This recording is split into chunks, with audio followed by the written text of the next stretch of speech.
Flores, my Yeah. friend, because Sol Yeah. can really, you know, she That would be came out great. of nowhere, 23% of the vote. She did amazing. She did amazingly well. Yeah. Yep. Yeah. I was really impressed by Sol's campaign because it was so grassroots, and she entered pretty late, actually, if I recall. Yeah. She did not enter on the front end, but she had, number one, she had so many, first of all, she's just incredible, but she had such an active network of people who believed in her, and people from business and government and nonprofit and advocacy. And she was really able to gin up relatively quickly. Yeah, and against a pretty formidable candidate, because Chewy is, name recognition. Yeah. And that district is so crazy because it's a horseshoe. Yeah. Well, have you seen our district? Yeah. It looks like, but also, I know we haven't started the book club, but this is just this one comment. Somebody I was talking to a couple of weeks ago, and it was in relation to the census and getting people online with the census. And they're like, Nabila, it is very likely that this year after the census, the district is going, it's going to get redistricted. Oh, yeah. So actually, maybe it's not a bad thing that I didn't get my act together enough this year. Yeah. But December of 2021 is going to be here quicker than we can think, particularly with what's happening with COVID.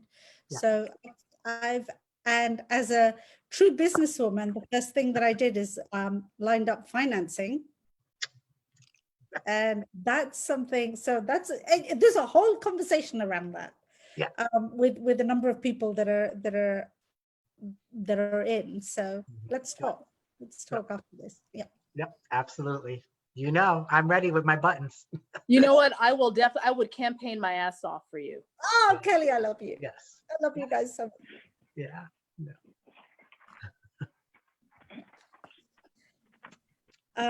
I think we're waiting for a few more people to join. Yes. Yes. Hi, Georgia. Hello. Hello there. Thanks for having me. How are you? I'm good. How are you? Doing well. I'm glad you're here. Hello to everyone who's here. Hi. The Hardy Book Club, welcome. You guys want to get into the little resume, what do you call it? Like the section? The pretty of the section? Sure. Do you want to do it, Kelly, or do you want me to jump in? Yes, sure. So I will start off and then you can finish. So first of all, happy hearty welcome. So we covered up to pages for this section. I don't remember the starting page, but up to page 330 or 331. Let's see. So the notes that I have in terms of, I don't want to do spoilers in case people, haven't finished reading it, but let's just say that Yale and Roman had a little rendezvous. Roman's definitely dealing with some internalized homophobia.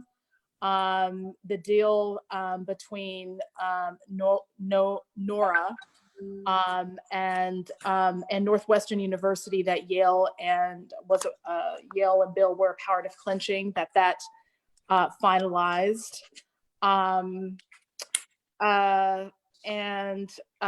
Unfortunately, Yale accidentally revealed to Deborah, Nora's granddaughter, I believe it is, the price of the artwork. And Deborah had thought it was much less, and she was already a little salty because she thought that, why wouldn't Nora give that money to her and her family? And, they're struggling. And so when Deborah realizes how much the artwork is estimated to be, she just gets livid. Yale put his foot in his mouth. Deborah asked both Yale and Roman to leave. Things are heating up at work or just in the personal life, because Julian, for example, Julian and Yale run into each other, And at first, Yale thought he would be really pissed off at Julian, but Yale was already feeling so nervous leading up to his taking a test, getting tested to see whether he's positive or negative, and is missing Charlie, but also angry with Charlie. So just a bundle of emotions. And we see that Yale actually put his hand on Julian and just said, you know what, I don't hate you. I actually am angry at Charlie, but I'm really sorry you're going through this. Julian is actually crashing with Yale at Esme and what's the guy's name? I can't remember, but they're these big, this wealthy couple, and Yale, since he's no longer staying with Charlie, Yale needs a place to stay. So he stays at this couple's house. So Esme and Alan Sharp, thank you. So he's staying in their gorgeous place in River North. It's a high-rise building in Marina Tower. So Julian says, you can crash with me. Or Yale says to Julian, you can crash with me and stay there. In the meantime, Yale does get tested. I don't want to give away spoilers. So he does get tested. He gets the results of that test back. Also, Fiona winds up tracking down, with the help of Arnaud, the detective. Yale tracks down Claire, her daughter. And actually they are able, Claire agrees to meet Fiona. And so they meet at this bar, and I believe it's a bar in Paris where Fiona actually works. And they start off really slowly. They start talking. What's her name? Claire shows Fiona a picture of her daughter, Nicolette. And so they talk and talk. And so anyway, Fiona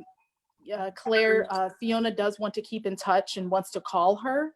But Claire isn't ready for regular phone calls, but says, we can meet every once in a while. I do agree to that. So then there's that. And now we're at a time, I think Julian is now looking to take off and leave and travel and go someplace else. He's restless and he wants to leave the country. Am I leaving out any glaring omissions without giving spoilers, Nabila? I don't think so. I wanted to, and this is something I think we'll get into as we get into the conversation. I just want to make sure, first of all, that it was 3:30, because I think I carried on reading because I got so wrapped up in it. I know. May have read past it. So Tyler or Devin, can you confirm that it was 3:35? Yeah. Oh, okay. No, I think our official stopping point for this week was 3:55. So just good. In the interest of finishing the book next session, we extended. Okay. Okay. All right. My bad. Sorry. My bad. Then just to add to that, it's good because there's a bit in that there's some very significant developments in the sort of like the next chapters that kind of really slam us. But up until the point where what Kelly has described, there's also the very significant description of the Pride Parade, which I sort of like loved, and I'd like to get into a discussion of that later on. There is the very significant description of Roman being something very different from the young man that Yale had taken under his wing, or thought that he had taken under his wing. And so it just made me, it focused my thinking of Yale. Yale is so naive.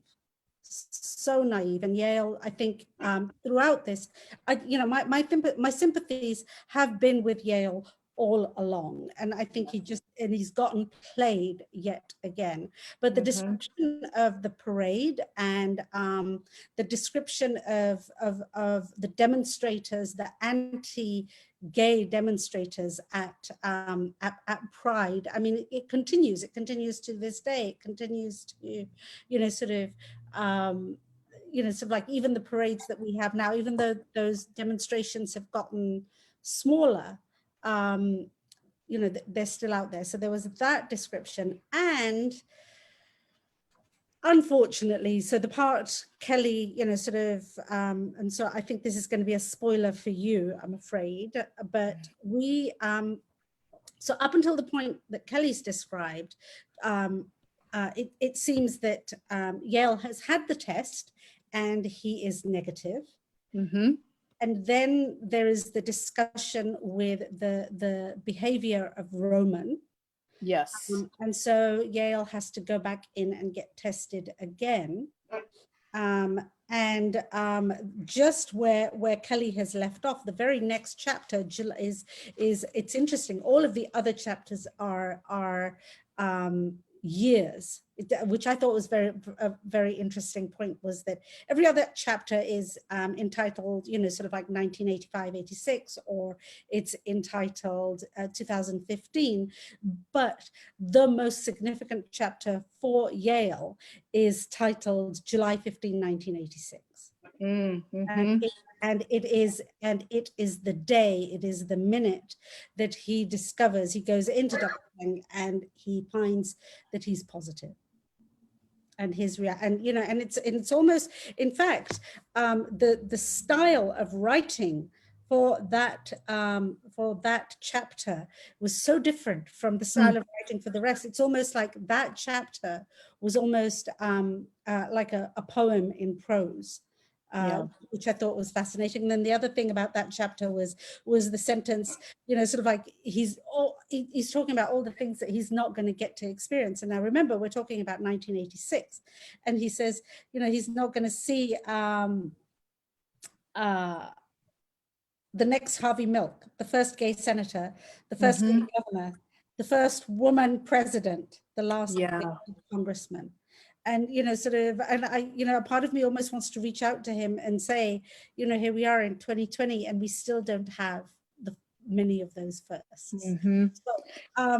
So yes, that was the only thing that was what was to be added to what you say, I think.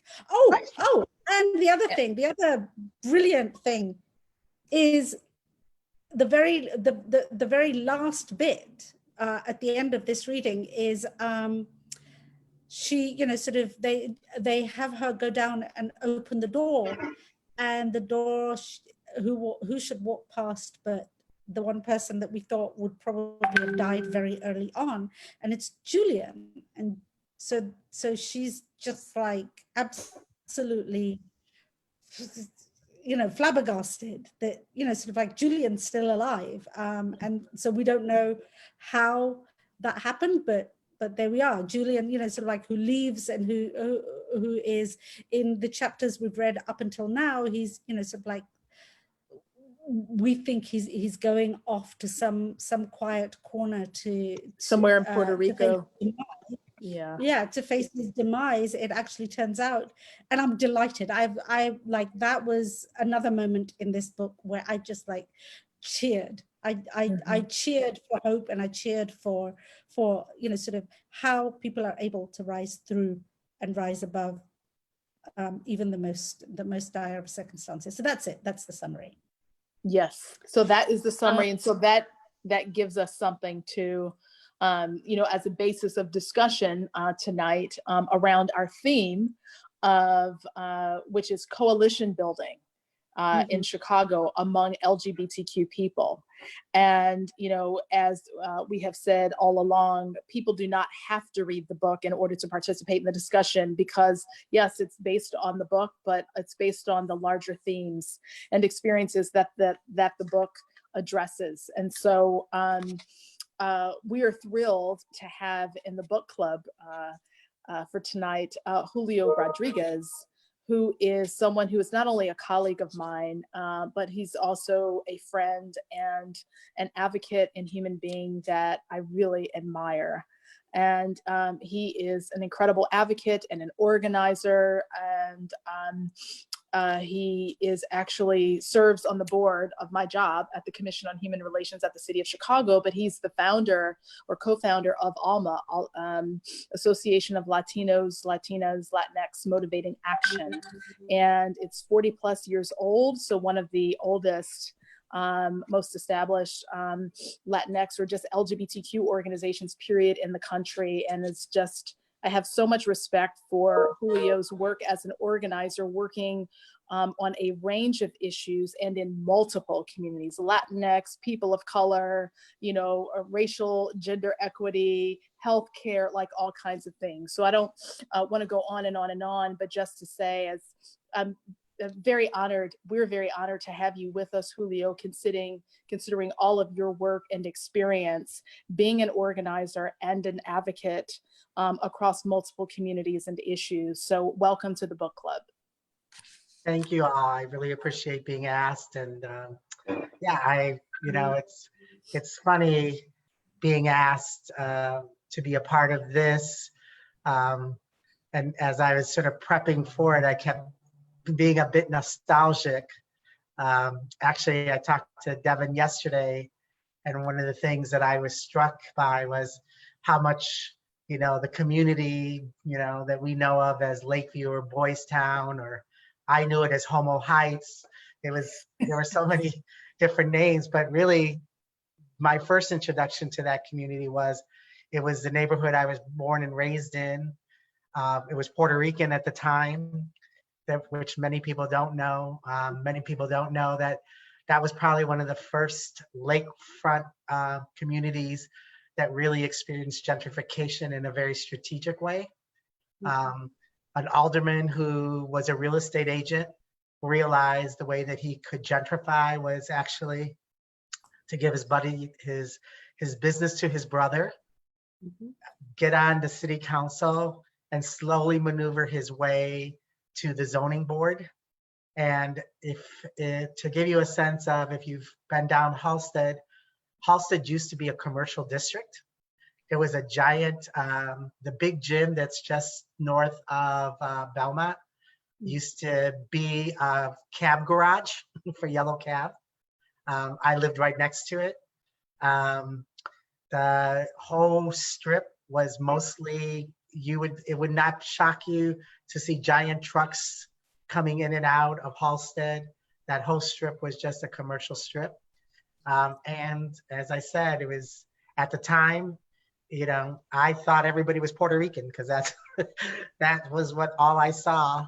And then as I got older, I remember sort of the first signs of the gay men's community, because I think there's really an important to sort of know that there's a distinction of sort of that community and why it was so defined by gender.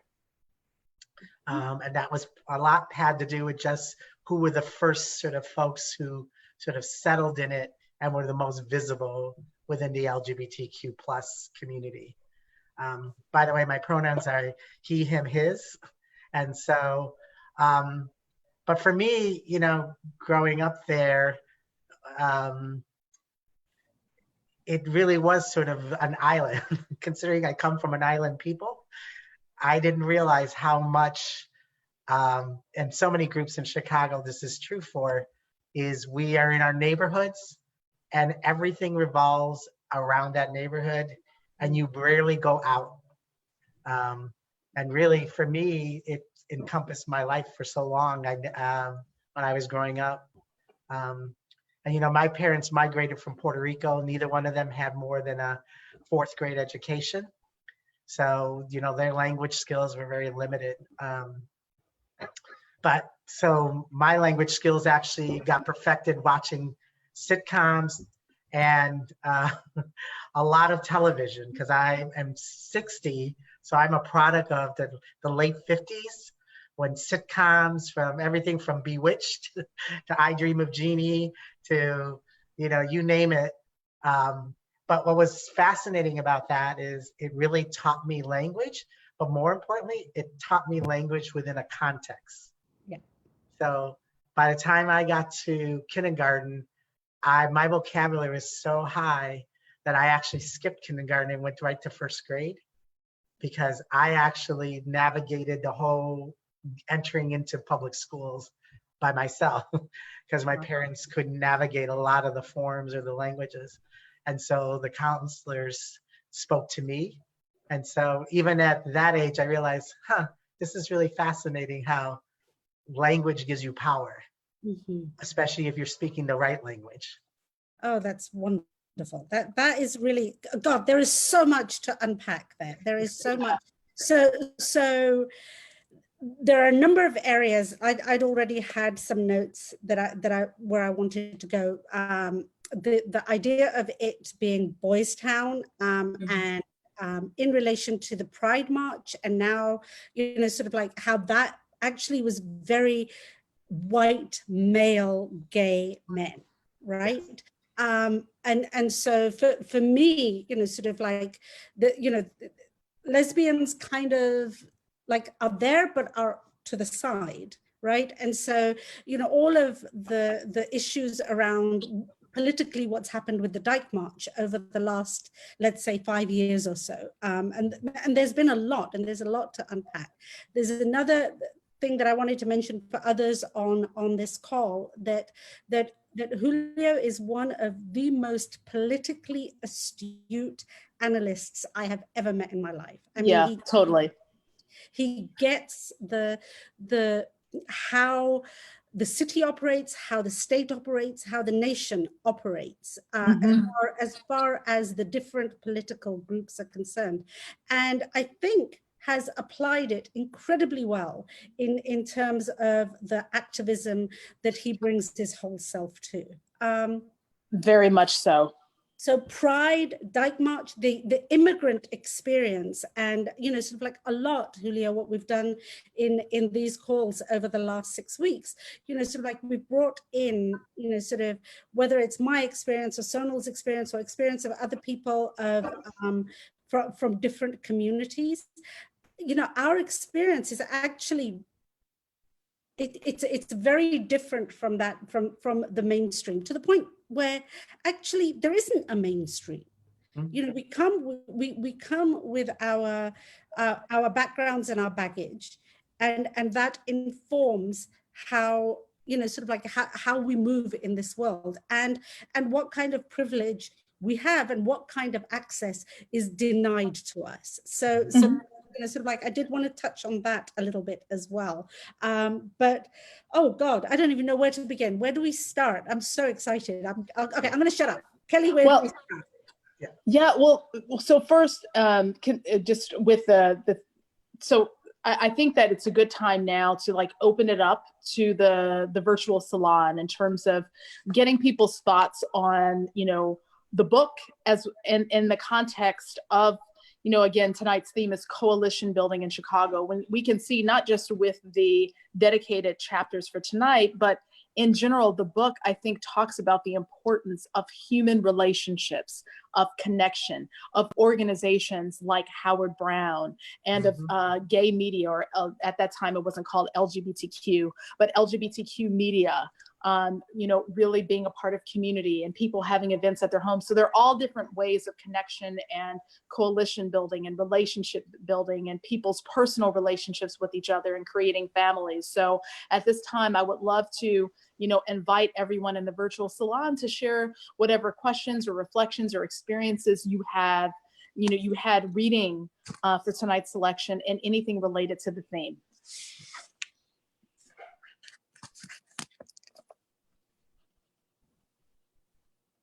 Anna?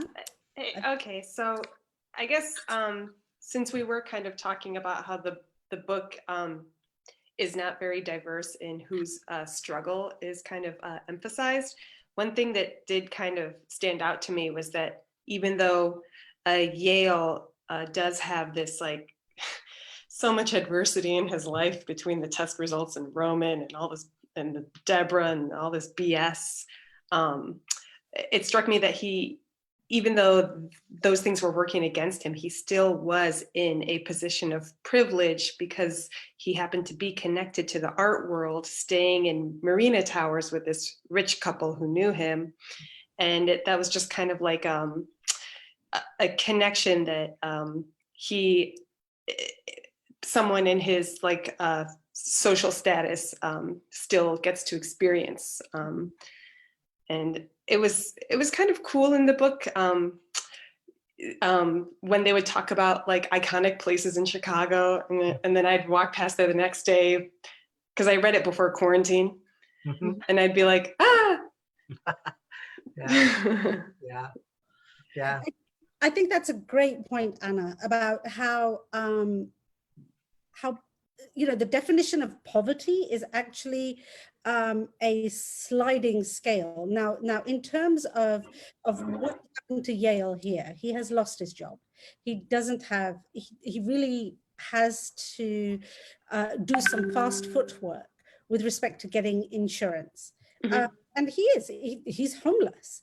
He's homeless, but he's homeless in a way that allows him to land on his feet and end up in an apartment in Marina Towers, or whatever the corn cob. I always call it the corn cob building. Right? Yeah. Marina City. Yeah. That is again going back to that experience of people of color and people of a different socioeconomic class, that it's not there. It's not. Yeah. If I could add a little, so I think one of the things that I don't think people are as aware of. So, I was in the 80s, that was my whole world, that whole community, everything. I worked there, I lived there. But one of the things that I thought was interesting in the 80s is, especially, and I'll speak to the sort of the Latinx experiences, and particularly the men's, because that's the view that I had. But it was interesting that you talk about how he found, that Yale is living with these two well-to-do men. Interestingly enough, that was a very common experience for especially a lot of immigrant Latinx men. Was the way that you got status is sort of being acquired by sort of, and we could use the term sugar daddy. Yeah. And it was fascinating that many of my friends during that time were, for all practical purposes, homeless because they didn't have legal status. They had jobs, but they were really fragile. And yet they found these relationships that you were almost like a concubine, but it gave you status and privilege, but it gave it in a very false sense. Because, and we saw much of that happen, is the older you got, the more of a throwaway you became. Yep. And actually that had a lot of relationships to HIV.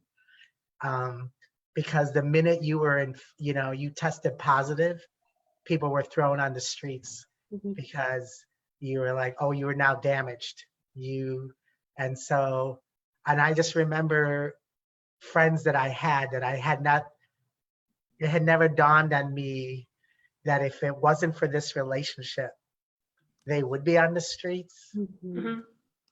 And they didn't realize how fragile this sort of arrangement was. Yeah, it sounds very unsustainable, but if that's what was, that's kind of like what characterized like the social dynamic in so many ways. My dad and his husband are retired and live in Mexico, and he does kind of display that behavior also, like sugar daddy-ing around. Yeah. This was for trans women, it was even worse because they were kept oftentimes by straight men or straight in the way they presented themselves. Oftentimes there was an element of violence. And not ever being able to be fully transitioned, because part of your uniqueness and your value was having your penis. It's interesting that that storyline played out in, I don't know if you guys saw Pose, but that storyline does play out, and that storyline was common. And this is also, I've said this once before, that I've a very good friend who ultimately ended up moving to Florida, but we used to say all the time, this was in, sort of like in the 90s, we used to say, at some point in our lives, whether it is when we're young and we're being kept, or when we're older and doing the keeping, we, you know, sort of like at all times, all roads end at Little Jim's. I think I've said this or version of that remark before in this book club. That yeah, it was not a way of life, but it was a path, right? It was a path to security or perceived security, and that, you know, sort of at some point in your life, that's where all roads led to Little Jim's. Yeah. But one of the things that I wanted to circle back to is actually like a little bit of historical perspective. So I don't know if you can draw that out a little bit more, because you'd said that you'd spent so much time in that area in the 80s and in the 90s. And so a little bit of historical perspective in terms of what that place was like, and also in terms of the organizations that sprung us as our support networks. Yeah. So if you could imagine in the mid 80s, my office, I worked for a place called Gateway Foundation that did a lot of substance abuse prevention work and treatment. Across the street from me was Teen Living Program that work with homeless youth. And Belmont, and well, first of all, not a single building on those four corners is original to that actual like place in the 80s. Mm-hmm. And that was a high prostitute area. There was an infamous McDonald's that's not there anymore. And one of the things that was interesting is the number of churches during the 80s that got involved in activism as a result of the AIDS crisis, because they were welcoming churches to begin with. And so because of their parishioners, many of them then sort of got pulled into the activism work as a result of that. So it's, I can't think of the exact name of the church, but it's right as you go down Broadway or head north on Broadway.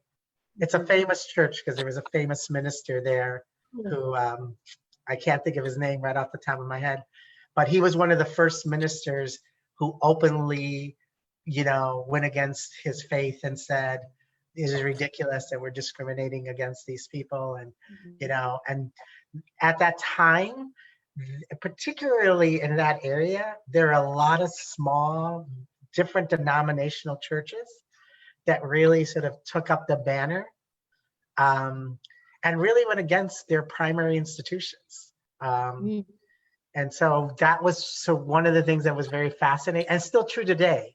They're still there and they're still doing a lot of the work. The other thing that was sort of happening during that time is so my first HIV test was done at Howard Brown when it was on Halsted. And I literally sat on a fold-up table and there were, it was basically a shower curtain is what I realized. Because when he swung it over, I was like, wait a minute, that has like little bubbles. I think this is a shower curtain, you know? And we were in this sort of makeshift, and you know who my doctor was Ron Sable. Oh, wow. Who historically, if you don't know much about sort of LGBTQ plus history, he is one of the pioneers, both in the healthcare system and in the HIV/AIDS movement, and then just the gay civil rights movement. But he was my doctor, and at the time he was just a doctor.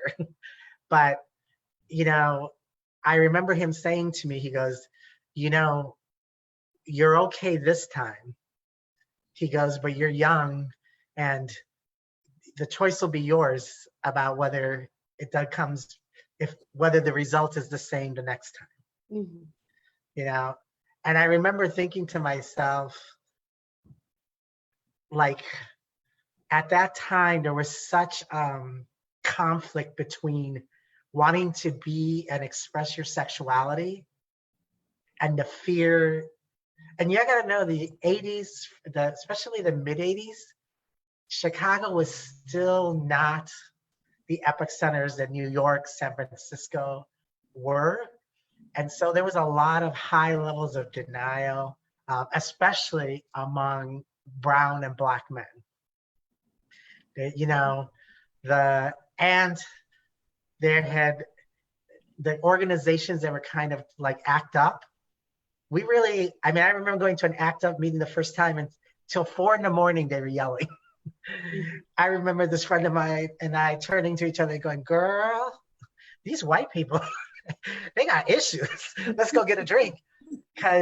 But I remember as I was walking out, this guy looked at me and he goes, I know it's bad and it doesn't seem relevant to you. He goes, but I want you to know, I think you don't think that I'm as old as you are. He goes, but you and I had a date 6 months ago and you don't even remember me. And I remember looking at him, and I was actually he scared me, because I realized, how could you be the same guy that I went out with and you look the way you do? And you know, for the first time it hit me, this is closer than I thought. Yeah. And Julio, it was, yeah. No, I'm sorry. it was Finish. it was, I think for me, I realized that while I had bought into, this is the white disease, I don't need to worry about this. Mm-hmm. You know, this comes because you have privilege and you can go to the places you go. Yeah. You know, What you said about denial is very moving, because this is something that actually is addressed in this book, you know, The Great Believers, in terms of denial. And yes, denial about, I know how we do our marketing, right? yeah, Denial, right, exactly. denial about who this affects, denial about whether or not this is close to you or not. And also even what you said that really captured me, when you said, how could this person I dated be the same person considering how different they look? This is something that came up in the book as well, when folks who had tested positive would be seen a few months later at a bar, at a club. And this is what happened to Terrence. Terrence looked so emaciated and sick and fragile. And, you know, it was shocking for Yale and some of his friends to see him and that's it, like, wait, is this the same Terrence? And so even that kind of, and it made, you know, people fearful. It made people want to distance themselves from it. Some people saw their own mortality, considering their own, you know, behaviors and choices, or whatever it is you want to call it. So that struck me when you said that. Yeah. Well, and I think to Nabila about organizing, that's when I think, as some of us who were, and we were privileged. I mean, I was working full time. I was in social services, and in some ways, I had a much broader view of the world.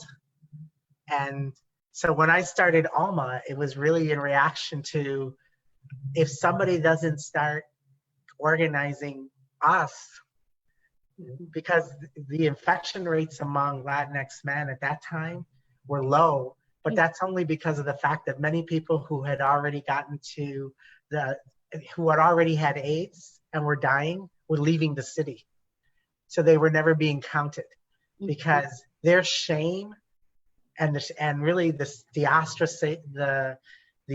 ostracizing of them within our own community forced them to go. Many of them went to Mexico or back to their countries of origin, lying to their families, and even their families' denial. I had a friend whose family were Jehovah's Witnesses, and when we took him to Puerto Rico, his mother met us at a Walgreens parking lot. His dad refused to get out of the car, and she said, "We're taking him, but just so you know, he never had what you people gave him." And I remember sitting there thinking, I know, and I said, "Do you want to go with them?" And he said, this is my family. And I said, "No, yeah, I guess and to have a choice of living, now, ironically, they came full circle. Oh, good. But, and he's a walking miracle. He's blind, barely can walk. But when I met him, he was a striking Puerto Rican guy, amazing. But, he has a PhD today, and he's actually teaches at universities on people with disabilities. Wow. He's been living with HIV for now would be over 35 years. Wow. So, Oh. and his mother, and his mother talks to him every day. Oh. Oh, wonderful. How So wonderful. there's Right. miracles in this story. Don't start the waterworks. Oh Okay, my that's God. why. Oh. I was good. I got through that Oh. without shedding a tear, so I'm getting better. Ooh. You did great. There's, so there's a couple of things. So there was, in the book, there is a character, Roman, who, sort of like, who ultimately, I think that's, we gather that is how Yale gets infected, is from Roman. And Roman is a Mormon. So I'm going to circle back to religion in a minute, because there's a couple of things around religion.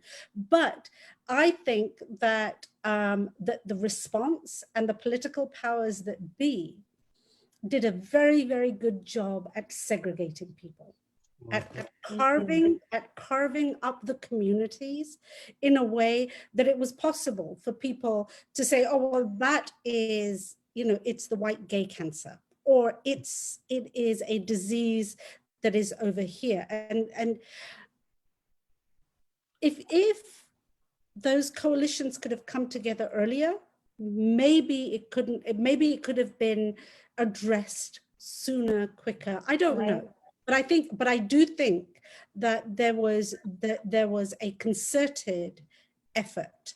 And I think that there was a concerted approach to segregate, separate, and isolate, and ostracize. I think it's very effective. And even in this book, Fiona talked about, this is by this time she's out in Paris and she's looking for her daughter, and she makes this mention of maybe there's only room for you to cope with one crisis in your life.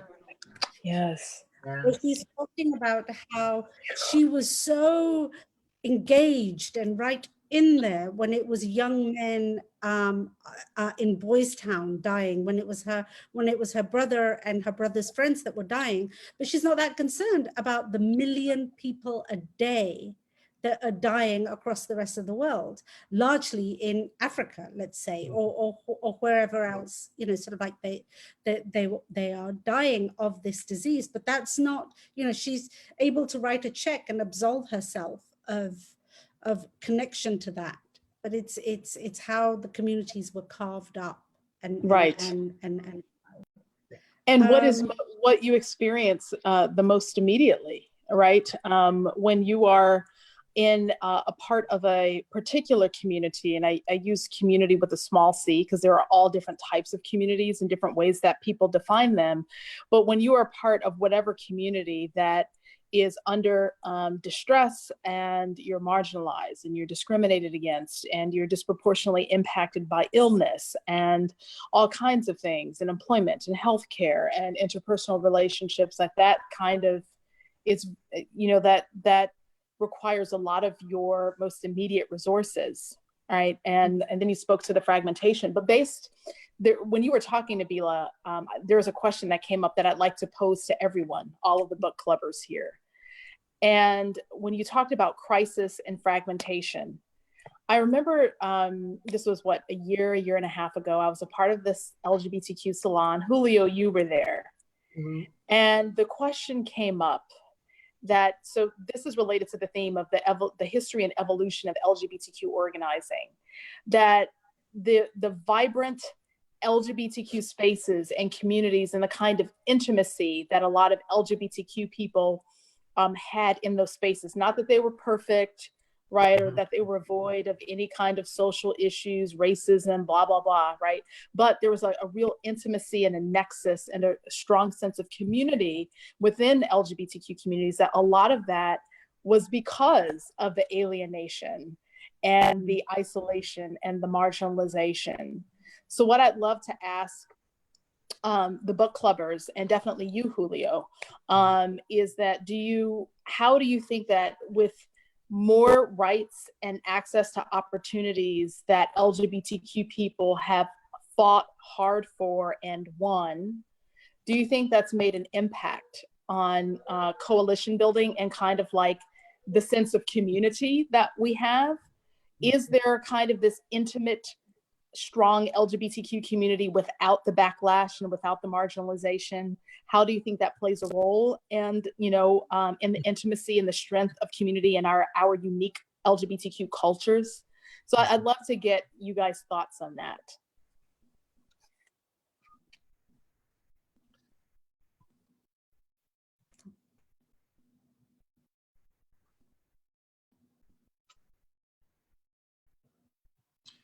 Anybody want to add?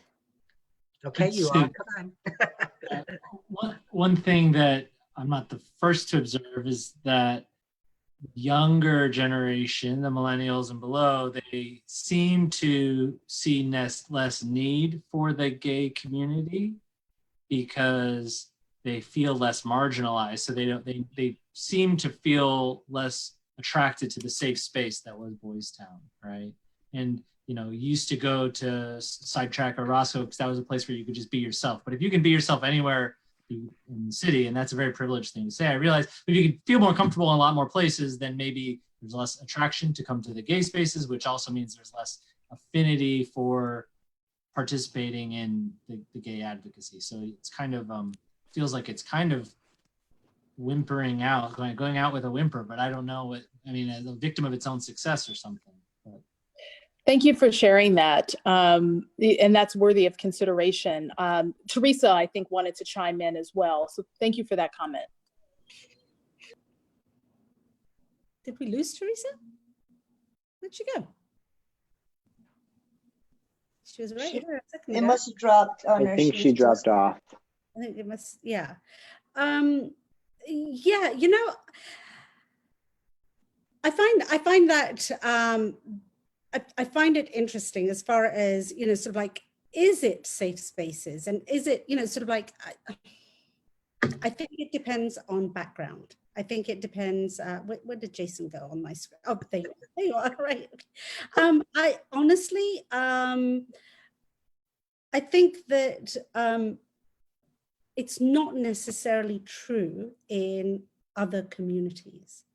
And again, I'm coming back to Black and brown communities, and by even drilling further down to brown, in sort of like in my brown community, in the Pakistani Indian brown community, it's not, it is, you're not gonna own up to it. You're just not. You're just gonna. I suspected, even as I was saying it, that I have this very myopic, blinder view here, right? That I'm not seeing the whole picture. But that being said, I think more and more of us are coming out and just speaking and just, and it's coming out in literature, it's coming out in poetry, it's coming out in these trickles. And I do think what has helped is that and I'm going to call it the mainstream gay community. The mainstream gay community provided a foundation for us to be able to do that. They did show us the films, they did show us, My Beautiful Laundrette could not have been made if the movie Sebastian had not been made, or if Oscar Wilde had not been out there. But My Beautiful Laundrette is such a beautiful, to me, as a Pakistani woman watching a Pakistani Indian gay man in My Beautiful Laundrette, that was like earth-shattering. It was huge to be, and again, it goes to one of the very, very early conversations that we had in this book club, which was about we need to see ourselves represented in order to feel safe coming out and being open.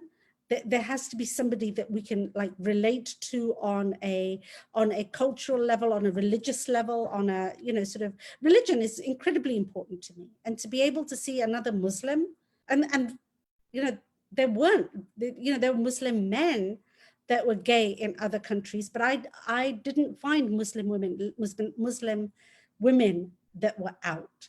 And so when Fauzia and I in Chicago were a very out and open couple, and I think, so like maybe Sonal can speak to this, like the first time she met us,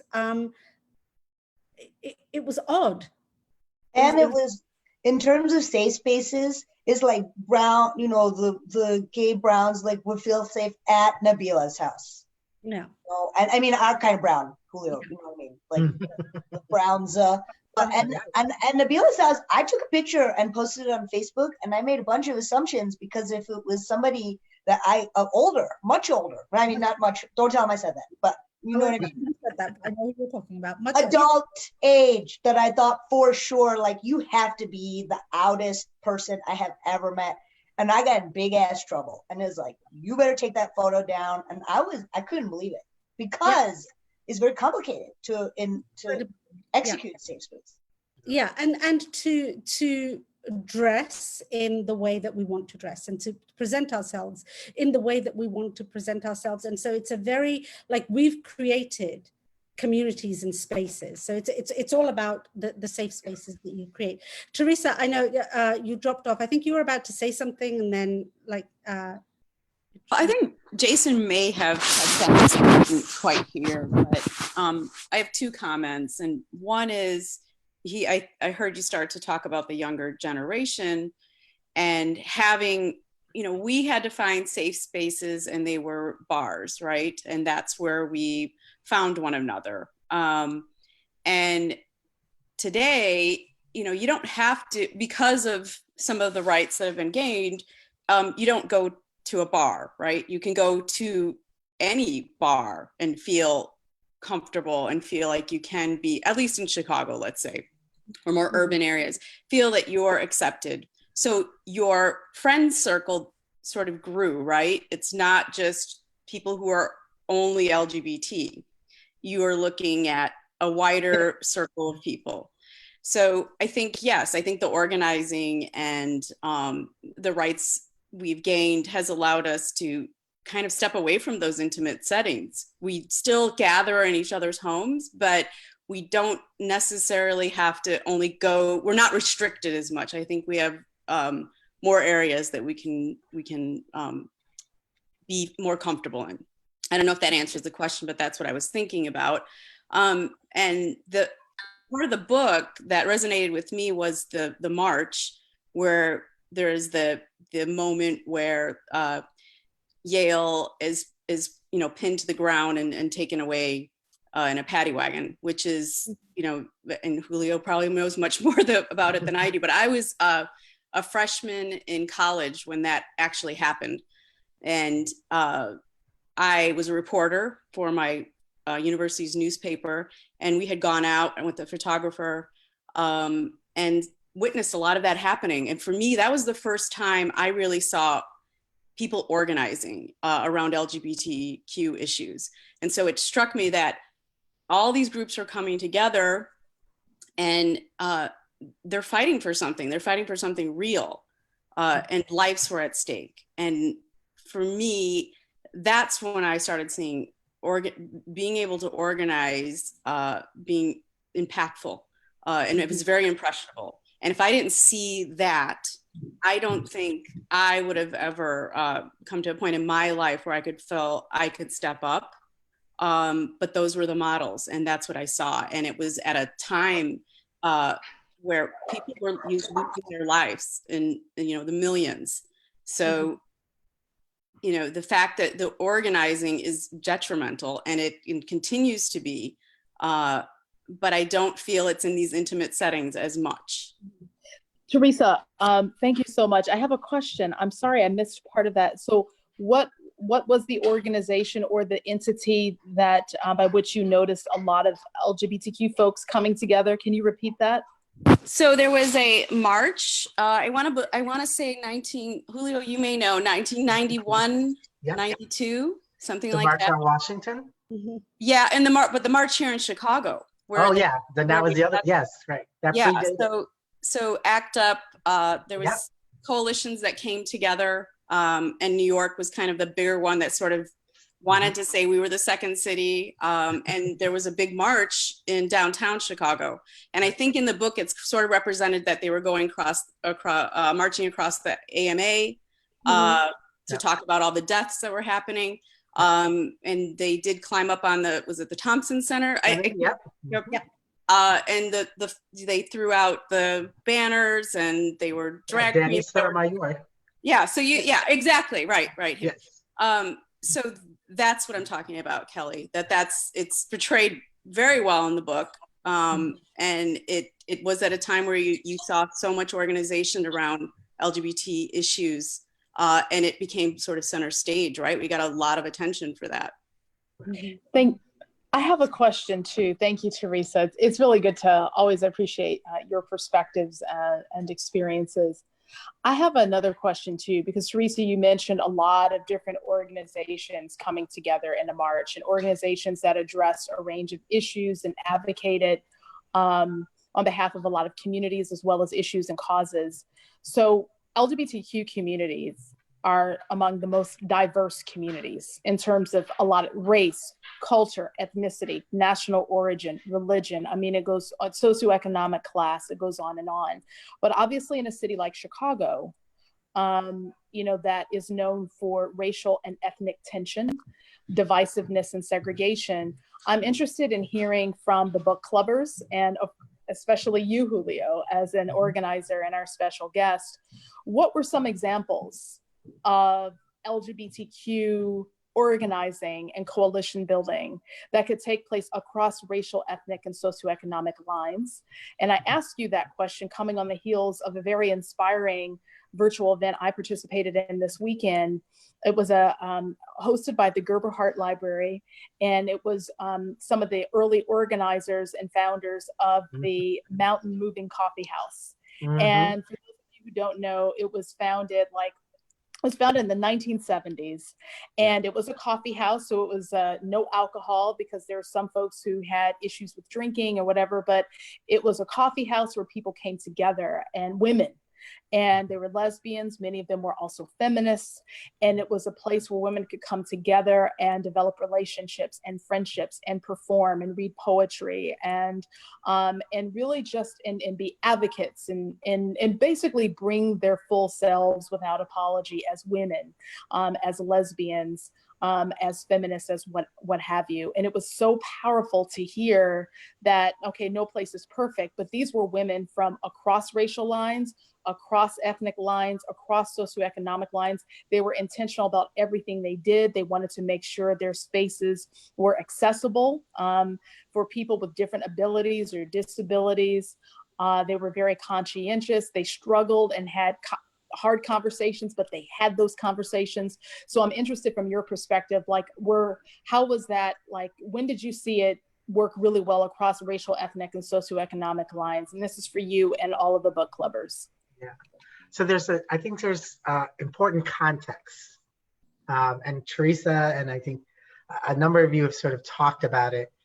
One of the things that was very interesting towards the late 80s, as HIV was starting to move into multiple communities, women were really taking a much greater sort of visible leadership role, especially in care. And then there was another thing that was happening is we were moving into spaces that before we would never have imagined. And I'll give you an example in terms of organizing. I learned more organizing from playing volleyball and gay sports than I did anything else. I remember going into St. Vincent de Paul's church gym and saying to myself, wait, there are 24 gay teams playing in St. Vincent de Paul's church? I couldn't, but then I saw women's all of a sudden, I saw people, there was a subtle context happening around organizing that went beyond the crisis. I think what was also happening was people were starting to say, AIDS showed us how little society cared whether we lived or died. And that was becoming true for all of us in different ways. For those in poverty, the system that had been failing them, if you were, a person of color, that was exasperated by the crisis. But then you realized it wasn't, even if I had diabetes, the system wasn't there. And then women started to realize, if I have cancer, this system isn't here. And so all of a sudden, I think what was happening was, as we started to move out of our own spaces and said, no, we have to organize in these bigger spaces, that it's in some ways our other interest started to get pulled into our like human rights interests. Like all of a sudden, it wasn't enough to have healthcare. We belonged in churches. We belonged in gyms. We belonged in the workplace. Like all of a sudden groups, and the thing about that is when you're like sports, that was the most diversity I had ever seen in the gay men's community. I mean, that was the first time I walked into a gym and half the room was Filipino. And I didn't realize how large a Filipino population it was in the Chicago until I played sport. But for the first time, when I went to women's bars, but they were after softball, it was amazing to see the diversity of women who, because of that sports interest, could talk about other things, because now they had something to unify them. And it didn't have to be a life or death matter. It was about being human, about having a right to do what everyone else has a right to do that we hadn't even realized we wanted. It's like I always say good friends of mine, Robert Castillo and John Pennycamp, the first time they danced in a straight club, how powerful that was, all because all of us have been there, where we listen to the music, or you go to a wedding with your partner and everybody's dancing and you're trying to find somebody who's the other gender so you'll be accepted. So I think that was part of like what was happening. There was this, the AIDS crisis created the catalyst for us to see ourselves in a bigger context and to stay, we don't have to be dying to ask for our rights. And that's why I started to see more groups coming together. And the March on Washington that came after the march in Chicago, that was an ocean of groups, from the AIDS quilt to parents, to people. It was like, all of a sudden it just exploded. And I can still remember the night looking across the mall at a sea of so many organizations. I thought, oh my God, we'll never be able to go back. Because it's that silly phrase, we are everywhere. That's when you really did realize that. So anyway, that I think was a big shift. Yeah, so in relation to that, we've been talking about ACT UP and we've been talking about communities. December 6th, 1994, I had to look up the date of when it happened. So we're talking about access to AZT on the one hand. At the same time, we've got women's groups. Women are dying of breast cancer. And, sort of like, I'm very familiar with this particular story, like on the one side being gay and on the other side having had breast cancer. There's a drug, it's called Herceptin, and it was released by Genentech. Now, and Genentech are in San Francisco. Now, you must remember that San Francisco was Harvey Milk's playground, and that's where, activism for our communities was born. So December 6th, as I say, I had to look up the date, December 6th, 1994, ACT UP and a whole group of women's activists and a whole group of gay activists stormed Genentech. because Genentech had produced this drug. It was, you know, it was the first trial had come out for Herceptin that showed that there was actually a cure that was available, and they weren't releasing it. They weren't releasing it fast enough. It was incredibly expensive. So all of these questions and all of these issues that we've been talking about over the last few weeks about access to healthcare and access to medicine and access only being available at the time of privilege, like it burst open, because what ACT UP and the groups that ACT UP organized, they ransacked Genentech. And I'll read you, this is from Genentech's own page. Now it refers to it as the demonstration, and now Genentech is proud of it, but back then it was a whole other story. And it starts out, on December 6, 1994, Paul Bezzi, a Genentech bioprocess technician, had finished a night shift followed by another 6 hours of overtime and was heading home exhausted. It was afternoon, and he would be back to work again that second night, putting in long hours to produce more of the new medicine trastuzumab, now known as Herceptin, which was being developed as a potential treatment for HER2-positive metastatic breast cancer. When he left the building, he was surprised by the group of protesters who were shouting and honking and lying in the streets like they did in these marches.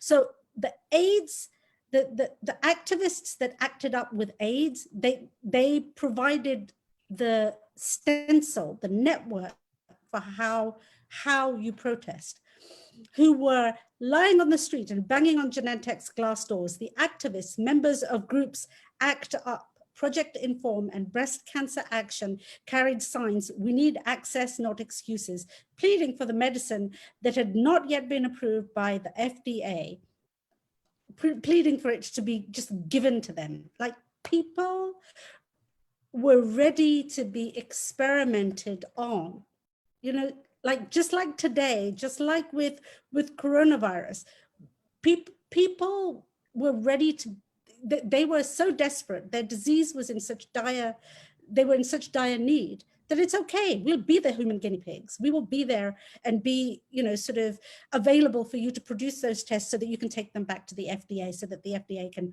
present approval. So it's those women's rights movement and the gay movement with respect to access to HIV medicines, they're very, very intricately linked. And this was all in the same time frame. So this is talking the early 1990s when AZT came out, the early 1990s when Herceptin came out. So I just wanted to add that historical perspective into the discussion. But Daniel, I know you had put your hand up a couple of times and while various of us were talking, and I know that your video is off again, but I don't know if you had a comment that you wanted to come back in for. It's way long ago in the conversation and discussion, but just the thought of like the change of physical spaces, the fact that everybody has one of these has entirely changed everything we do, because right now, I'm a school teacher, for example, and we would not be able to be doing e-learning, even though it's not a perfect system in any way, if all of this was going on when I was in middle school. And as a middle school teacher, our entire dynamic has changed, even just in normal day-to-day life and the way we operate with technology, let alone talking about spaces and creating and meeting people and having different events. Like, all of this wouldn't be going on right now virtually. Without that development. So just a different thought. Yeah, no, it's very true. And also, you know, activism on social media, right? I mean, we have had, we had a lot of, you know, there was a lot of negatives that came out of the 2016 election, but actually there's also a lot of positives, you know, like just as much as our data can be mined, it can be, you know, sort of like, I think we are more aware of it now, and we can use those platforms for good as opposed to, you know, the other. I know we are over time. I'm happy to keep going because, like, we haven't even like skimmed the surface. So it's up to you guys as to where you want. This conversation is amazing. can I just add something? Because I think with something that Daniel brought up, I think is really important. One of the things that I think in terms of organizing that has become a challenge, and I think it's going to become a greater challenge, is how does the online space allow for real conversation and not isolation or like thinking. So the power of coalition building is that you bring not like-minded people, but people who have different ways of viewing the same thing. And so that diversity of thought is what moves things forward. People talk a lot about sort of ACT UP and how powerful ACT UP was because they were very visible. But a lot of organizations that were behind the scenes who actually changed Medicaid, the women's groups that changed to make sure certain medicine, like those were people not doing very, what I would call activist kind of work, but they were the silent activists that knew if you don't codify change, then it will repeat itself. And I think the travesty about COVID-19 is that it took the numbers to get big in the African American and the Latinx community from our own leaders to realize, did you not think that was going to happen? Yeah. What did you think? Right. Like, what would have led you to think that would not have been the case, given the health disparities? And that's why I say sometimes what's happened is we've become so isolated that sometimes, like, the common sense of things, the things that should bring us together to act proactively, are stunted by the fact that we're reacting to just noise. Yeah. And we're not, we need to step back and reflect more, because organizing is not just about, I sat in a lot of meetings where we just talked about what is it that we're really trying to do? Because if we forget the intent of our actions, then they just become actions that come and go. Yeah. So. No, that's so true. I would, and we wind up repeating the same things over and over, or act like perhaps what we're experiencing is unique when actually a lot of groups may be going through something similar, even though they may be experiencing it differently. And that's why we may be a part of all these different respective groups, but there's something to be said about understanding that we are interdependent, and it is important that we not exist in silos. I would love to invite Georgia, who raised a point in the comment, to elevate that comment here in the discussion about her generation. She said Gen Z, and how many LGBTQ of Gen Z organize. Yeah, I do think that online has become important for the millennial generation, and especially for Gen Z, because we've, grown up almost entirely on the internet. And I think there is an issue with bubbles, and like living in our being able to shape our realities within these bubbles. But I am interested to see how Gen Z because I think there is a point where, because we're all pretty young at this point. Millennials are getting a little bit older, but Gen Z in particular, they're young. So I think there is going to become a point when they're out in the world participating in society in a more active way, when they are going to have to face the reality that they will have to come out of their internet bubbles and into the world and participate in activism. And so I'm interested to see how that works. But I think the internet has become an important place to hold conversations about LGBTQIA matters, and about and to really make people feel, because people can feel, I think a lot of young people can feel like they are kind of scattered to the winds. So I think it does bring a lot of people together in a very real sense. And I know a lot of people who did meet their like significant other over Tumblr. So Yeah, no. I mean, given the way that the state that things are in now, what you're saying is true, that people will have to come out of their screens and learn how to be in the world. But right now, you guys are killing it. I'm learning from young people how to do stuff online that I'm like too concrete thinking. I need to be more of a screen person. So thanks, younger people. Yeah, I'm Well, I excited think to see how that people- Gen Z I would love to see kills it. young people tell us the rules of engagement, because I think that's what we're looking for, is what are the rules of engagement and what does that look like, so that we're respectful of each other and people can feel heard. But those rules of engagement are critical. Yeah.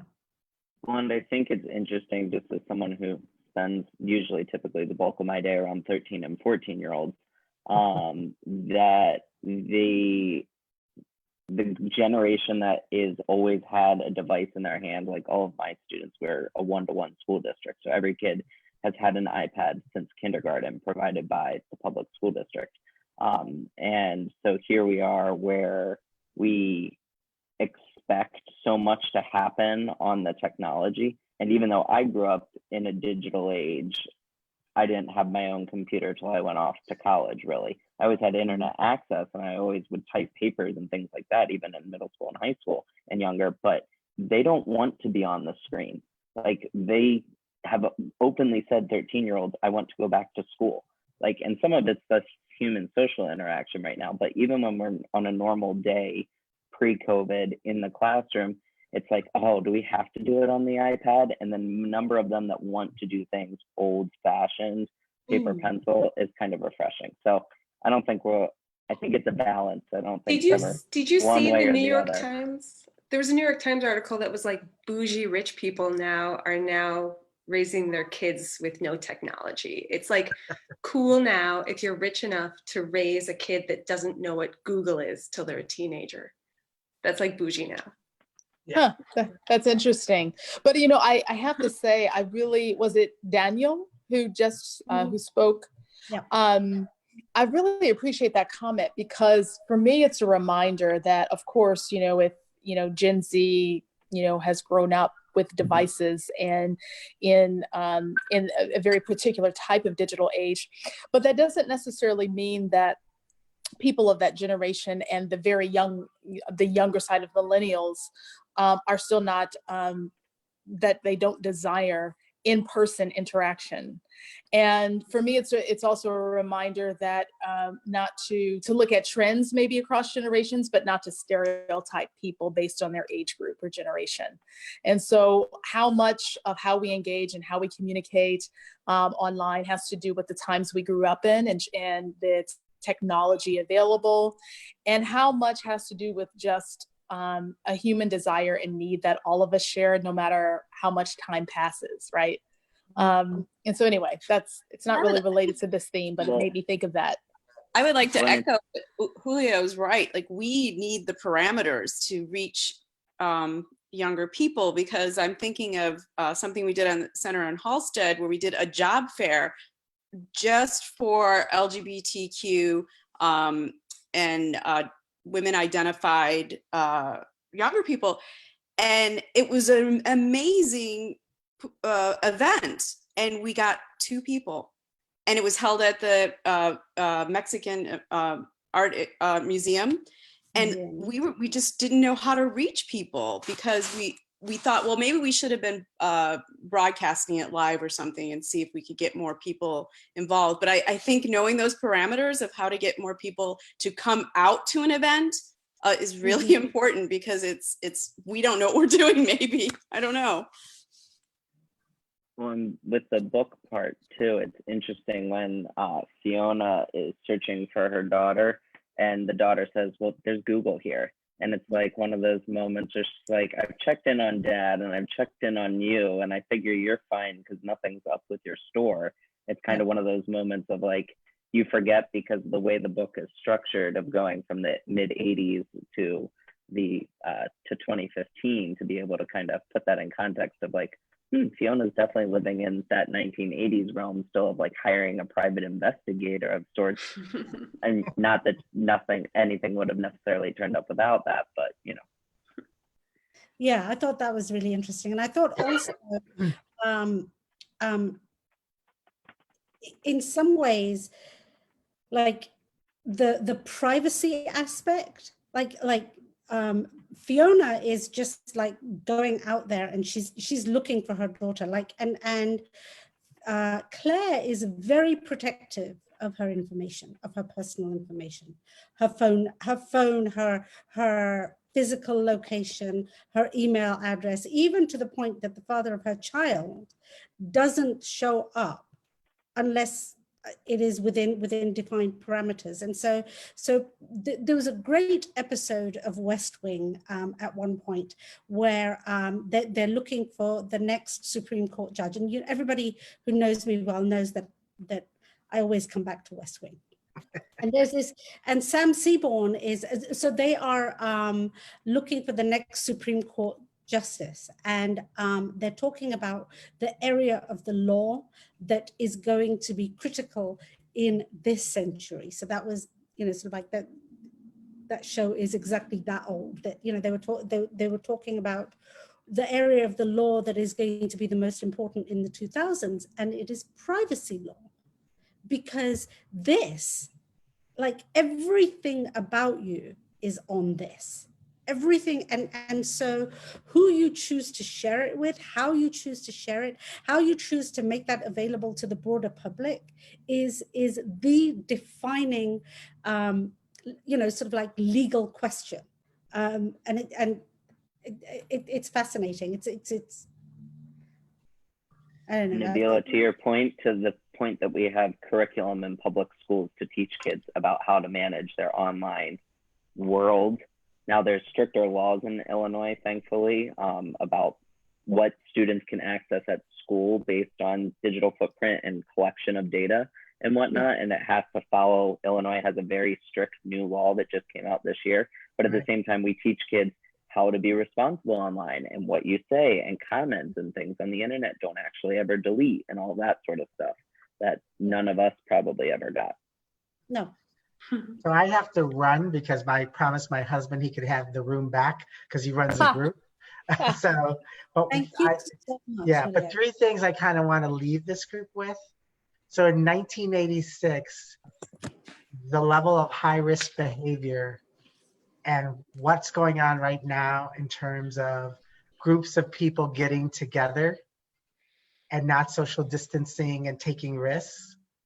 And to Nabila's point about people willing to do anything it takes to get cured.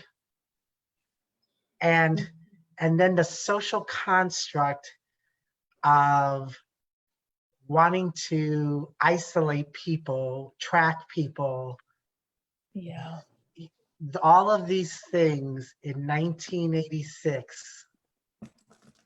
There was a time I remember that Ronald Reagan had a conversation that they heard him say, we could put them in camps like we did with the Japs. Mm. And so there's a lot that has changed, but there are a lot of things, and why I brought up about there's no reason anyone should not have been having test sites in Roseland, in Humboldt Park, in Cicero. For us to have waited to the numbers to get to where they were really speaks about how we haven't really, even when we have leaders that look like us, who understand data, it's amazing how you can ignore the truth because you're distracted by a crisis. Yeah. So, Right. So thank you all so much for inviting me. I really appreciated it. It was just wonderful. So Thank you so much, Julio. You're wonderful. Thank you so much for all the work you continue doing and for being and for participating in the book club tonight. And love to you and David. Thank you. Thank you. Love to all of you. Bye. Bye. Bye. So I think next week we have David. Is it David next week? Yes, next week we're joined by David Munar, who's the president and CEO of Howard Brown Health, and we will be focusing on HIV and healthcare. So that'll be a really great conversation too. Yeah, I think it's gonna be fantastic to because Howard Brown keeps coming up and its inception keeps coming up in this book, and so that historical perspective is going to be great. And are we going to finish the rest of the book next week? Is that the plan? Yes, Yeah, what are the pages we're reading to? So this week's selection, or this next week's selection, is 356 to 418, which will close out the book, so that on May 28th we can focus on the conversation with Rebecca and taking a longer view, a fuller view of the novel itself. Great. Guys, I loved today's discussion. This was so good. Thank you. This was amazing. Thank you so much, book clubbers. Thank you, Devin and Tyler, and thank you, Nabila, best co-host ever. Thanks. Wonderful. Before we all jump off, if there are any questions that you all are thinking about over the next week, certainly for David, but also for Rebecca, we are working on a list of things to help jumpstart the conversation. So feel free to share those in the Facebook group, anyone in this group, and we'd be love to and be happy to pass them along. Yep. Thanks for another great week, everyone. All right. Take care, guys. Thank you. Bye. Good night. Bye. Take care. Bye, guys.